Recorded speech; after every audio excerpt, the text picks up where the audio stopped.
On behalf of our football team here, the University of Toledo, our athletic department, and all of our fine student athletes and coaches in this building, we're super excited to have this opportunity to take our team to a different part of the country and play in what I think will be a great environment, a very well-run bowl game, and looks to be a really well-planned out week, and one that I think is going to be a great reward for a great season. And I think, bowl season, postseason games, things of that nature are really meant for that. It's a reward for a great year, and we had a great year. So looking forward to our team to go out west and showcase, like I said, our brand and our product in a different part of the country, and really excited for our opportunity to send our seniors out on their last game with a win. So looking forward to it. That being said, I'll take your questions.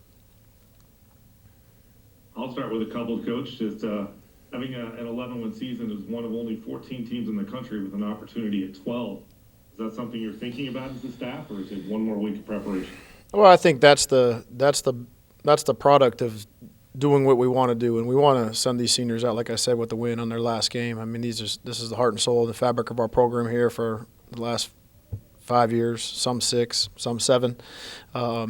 Great young men that have reached their full potential in the classroom, have done nothing but represent this program in a first-class manner, been great ambassadors for the University of Toledo, and ultimately, at the end of the day, they're great football players too. So, we came up a little short in the MAC championship game, and, this is hopefully the final taste in their mouth here in the midnight blue and gold uniform is a very good one. And, with that would give us our 12th win. That hasn't been done around here in a long time. And something we're looking forward to trying to chase and achieve that as well. As one of our goals back at the beginning of the year to leave a legacy in this football program's history, and I think that's still in front of us. Michael Lev, your microphone is open. Coach, can you hear me? I got you. Great, thank you. As we sit here today, your quarterback, the MAC Offensive Player of the Year, is transferring to another school. This is not an uncommon occurrence in modern college football. How do you process something like that happening? Well, I mean, it's processed. I mean, he's not here. So we wish him nothing but the best of luck. He's won a lot of football games for us here. He's done a lot for this program. He's done a lot for this institution. And certainly, had a great year. I mean, he, give him a lot of credit. He had a tremendous season. But, we're turning our focus to, Tucker Gleason starting this football game, building a plan around him to go play very, very well in the game. And Tucker's a guy that's got a lot of great respect in our locker room, and somebody I think that, the guys will definitely rally around and go play very well for us. So we're excited about the opportunities for Tucker. What is it like as a coach to deal with the December schedule that college football presents with the portal, bowl games, early signing day, all of that kind of colliding?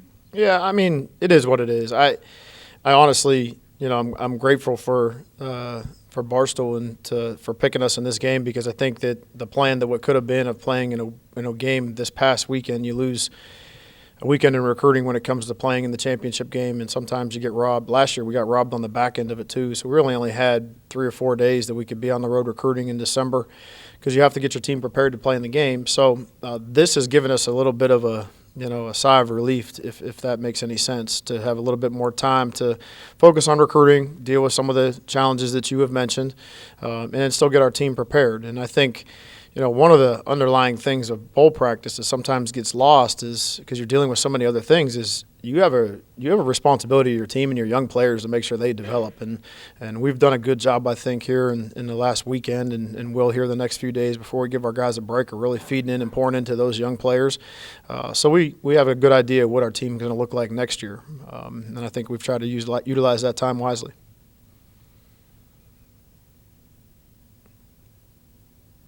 Coach, have you spent any time in Arizona through your travels?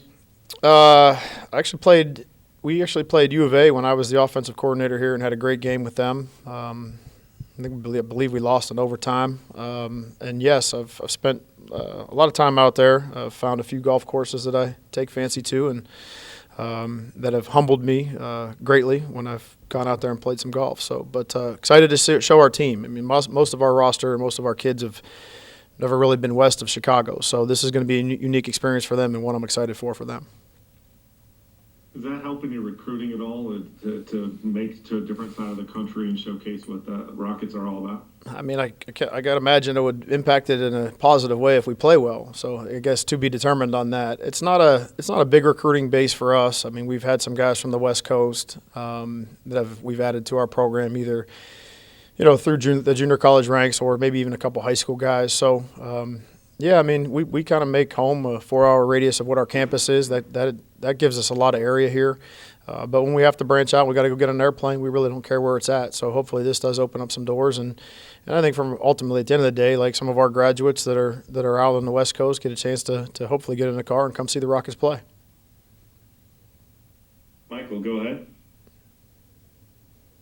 Yeah, before you got on here, Coach, I read a story in the Toledo Blade from August about Quinyon Mitchell basically saying no thanks to maybe NIL opportunities that had come his way in the offseason. What does that say about him as a guy? And then also, can you just talk a little bit about him as a football player? Well, I think that guy is a humble worker first and foremost. I mean, he's not a flamboyant, pound your chest, me first human being, and he was raised the right way. And I think that loyalty is a big thing to him. I think being loyal to his team and to his teammates was at the forefront of all those decisions. And I can't really speak, to everything that went on or that went through his mind on that. I mean, that's a question you probably need to ask him. But from my perspective of it, our conversations through that whole process, I don't think he ever really blinked at that part of it. He was committed to being with his guys, some of his best friends and these are his words, not mine, some of the best friends that he's ever going to meet in his lifetime are right here. And to give this one more go-round is something he was encouraged to do, and he's a tremendous football player. Everybody gets to see that. The videotape doesn't lie when you turn that tape on. But to me, it speaks to the character of the human being. And, these guys have so many temptations and so many things thrown in front of them in today's world of college football. And sometimes you could get steered down the wrong path. Other times it works out and it becomes that the grass maybe is greener. But for him, I think he found that if he played really, really good football right here and in a place where he was very comfortable at, that he could still reach his full potential. And he has done that this year. And, he's put himself in a position where he's going to hear his name called in that draft at one of those high rounds. And I think that's what we were all searching for and we were all, set out to do when we had these conversations back in the spring.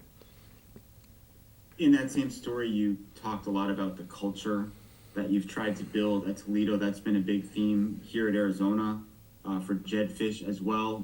Why is that important? How have you gone about trying to do that? Well, I think the world tries to tear it down, to be honest with you. And there's so many things on the peripheral of whether it be social media, whether it be some of the temptations, like I said, that these young people have in front of them, that it breaks community down, it breaks team down, it breaks family down to a certain extent. And coaches, whether they're new to an environment, into a team or to a team room, to a locker room, or they've been there for a while, everybody puts these fancy sayings up on the walls and things like that. And, sometimes they're just left to be that. And what you want to do as a coach is you want to get those sayings off the wall and make sure that they come to life. And we tell each other the truth here. We understand that, our culture is what you tolerate and what you celebrate, and we're going to celebrate the good and do the best job we can to make sure our young people don't get in the way of their own selves when it comes to, making great decisions. So I think it speaks tremendously to what these guys have built here in their locker room. It's just a message from the coaches that goes down to great leaders that we have in our program, and for them to carry that through the rest of the locker room when young players come into this thing. And, if you're a sophomore right now in our program, it's a championship level expectation, and that path and that, that has been set by this senior class and the guys just below them the last 2 years. So culture is a very important thing. Sometimes, like I said, it's really hard to execute rather than talk about it. But thankful here that at Toledo those sayings have come off the walls.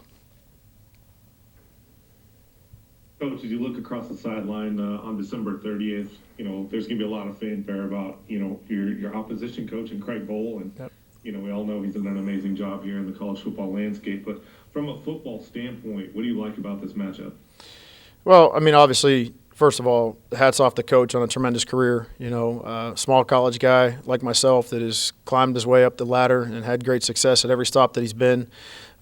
He's been a great ambassador for our game, working through the American Football Coaches Association. He's been a tremendous leader. He's one of those guys that I think, from an outsider's perspective, is always consistent to the message, and he's who he said he was going to be at all times. And I think that's a really big-time struggle for today's society. So I have a ton of respect for him. I have a ton of respect for the staff that he's put together, how they approach the game. They play really hard. They play really physical. They're very well coached. And I think that's a direct reflection of what it is from the top. So, encouraged and excited to have the opportunity to compete against him in his last game, and looking forward for our team to play very well as well. Michael. Coach Bowl, this will be the completion of, I believe, his 10th season at Wyoming. You've been at Toledo for a long time. Your name has come up at times in the coaching rumor mill. Why are you still at Toledo? Why has it been important for you to not just jump to, whatever the next job is that maybe could send you higher up the ladder? Well, I mean, I think to me, you have to define higher up the ladder, and what that is. And I think that's a personal choice. I mean, you have to have the things in place and to be successful. And I think we have that here. I think that this place it's got a unique niche, and that we have a market of people around us in our program to support our program at a high level. You have the opportunity to be successful here, and sometimes it's you get chasing things. It's no different for me than it is some of these young people that go in the transfer portal, and that's how I view it. I don't know if every opportunity is right for every person. It is for the next person, but that's their opinion. I got to live this, and these kids got to live these experiences. So Toledo's a great place. It's been great to me and my family, and one that I'm very loyal to. But and I think, like I said, there's a lot of pillars of things here at this program that you can be successful for a long time. Coach, in the bowl landscape, it's a long week. You guys are arriving here in Tucson on the 26th. Guys get a chance to get out and do some things, experience a different a culture. How important is the mix from a coaching staff of finding fun but fundamentals and making sure you're prepping to win a 12th game? Yeah, $1 million question right there, right? Like, a reward for a great season. You want to allow the student athletes to have those experiences and to take a deep breath to a certain extent. But also the main thing is to win the game. And we just talked about a lot of reasons and a lot of things that we're playing for here. And these are things we've talked about since back in January. So we got a group that's very mature here. I don't think that they'll lose focus on what it is that needs to be done. But you want to have them the opportunity to enjoy the experiences of where they're at and have a positive bowl experience, because I think that's just it gives you momentum moving forward in your program. The people that are exiting your program, the seniors that have given everything they have to this program for many, many years, they leave with a great taste in their mouth, and the experience is a positive one for everybody. Michael. Coach Bowl last year allowed his players to go home for Christmas, and it led to some travel troubles in terms of getting everybody here on time. I think he's going to let them go home for Christmas again. What are your plans in that regard, and how do you make sure that everybody is where they need to be when they need to be there? We're going to let our guys go home for Christmas. We need to see Santa Claus. My kids need to see their dad on Christmas. So we're going to all go home for Christmas. We're going to have a great day on Christmas Day, and then we're going to come back, practice on the morning of the 26th, and then get ready to turn the page, full focus to the game. But you got to let these guys go take a break. I mean, they've been going full speed since August 3rd. No letdowns, no let-ups, just straight through. So, I'm not going to be that guy. Trust me. All right, if there's nothing else, Coach, thank you so much for your time this morning. We look forward to seeing you here in Tucson in a week or so. I appreciate it, guys. Thank you. Thank you. Go ahead. You were asked about Quinyon. You've got some other draftable players. You expect everyone to opt in to this game? Opt in? Play. Yeah, I mean, they're part of our football team unless somebody opts out. I mean, I think that I would expect everybody to be part of this game. And, it's like I said, it's a good, tight-knit group of guys that are excited to be together with one another on a trip and like I said, get this last win for these seniors. So exciting. Everybody's been practicing and doing a great job with that and finished up school the right way. So it's been a good couple of weeks, and I can expect that to continue. What's the energy been like offensively and just Tucker in general in these practices? Well, school ended up last week after finals were done, so graduation was Saturday. We had some guys that were out of practice on Saturday, but the energy's been great amongst the team, and excited to get back on the field and continue to get better and develop these young players, as I mentioned. And we introduced a game plan of what it's going to look like to everybody today. So the senior guys that are again on their way out, they're back into full game mode now. So it's been great. I mean, Tucker's not your average, backup. He's obviously played in a lot of big moments and played well in a lot of big moments. What do you think he brings to the offense? He's a calming presence for himself, for the guys around him, to a certain extent the staff, in the sense that I think he's very cerebral at the line of scrimmage. In the small sample size that he's played this year, he's delivered the ball on time. He's played pretty mistake-free.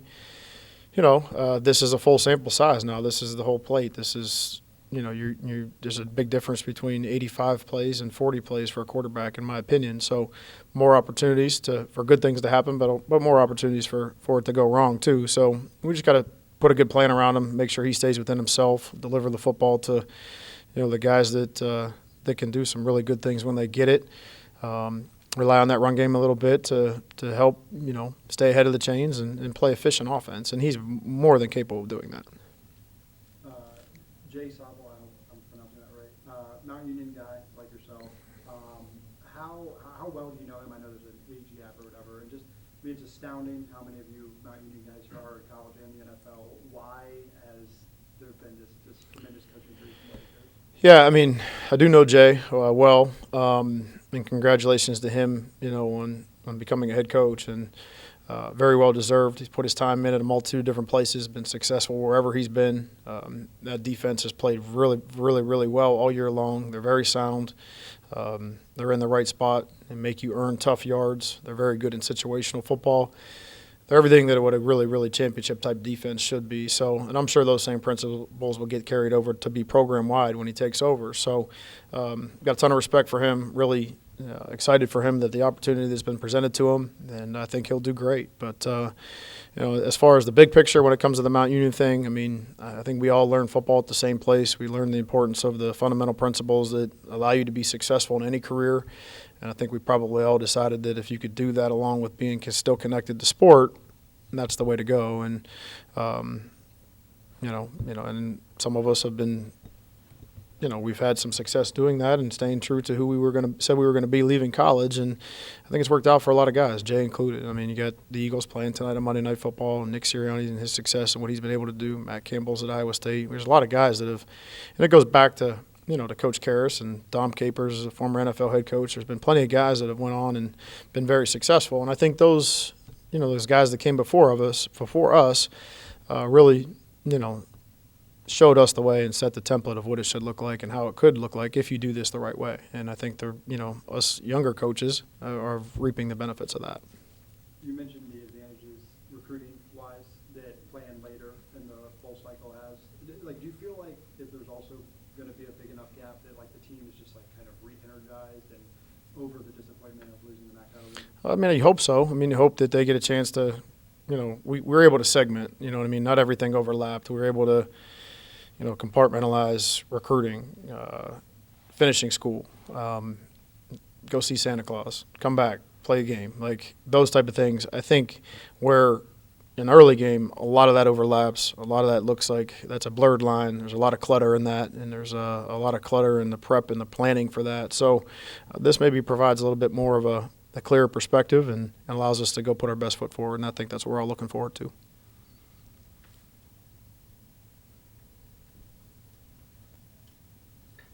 It's obviously been 2 weeks now or so, but how did the team emotionally process the loss in the MAC championship, especially now using it potentially as fuel to go out and win this? Well, I think that's it, right? Any game that we just haven't had a loss here in a long time. So, I think the one thing here I think we do a good job of is we make sure that win or loss, win or lose, we do a good job of making sure that we tell each other the truth after the game and what the film looks like, fix the mistakes, try to correct it, and go. Are you ever going to get over the emotion of losing that game? Probably not. We put a lot of stock and energy into that. But I said the same thing about the Illinois game too. So it's not really about the reaction, and all the things that we cry on our parents' shoulders because we didn't win the game, and my kids are upset because we didn't win the game. Like, life goes on. The world's still turning here. Like, move on, get ready for the next thing, and make sure that the response is better than the reaction. Obviously, Judge has spent time on the sidelines during the MAC championship after that targeting call, but he named his part of his time at the bowl game as well. Just what does it speak to his character and his resilience, what he's gone through over the past weeks? Well, it's a championship-type human being. I mean, that's just who he is. So, I mean, he's a fighter. He continues to do the right thing regardless of what the circumstances are. Tough penalty in that game, and, put himself in a tough situation, and not how he wanted to finish the season, and not how any of us wanted to see it happen either, just because he's put so much time and energy and effort into it. So, yeah, I mean, but like I said, I got so much respect for that young man and what he's been able to accomplish in this short time here. We didn't have him here to start his career, but I'm certainly glad he finished it here.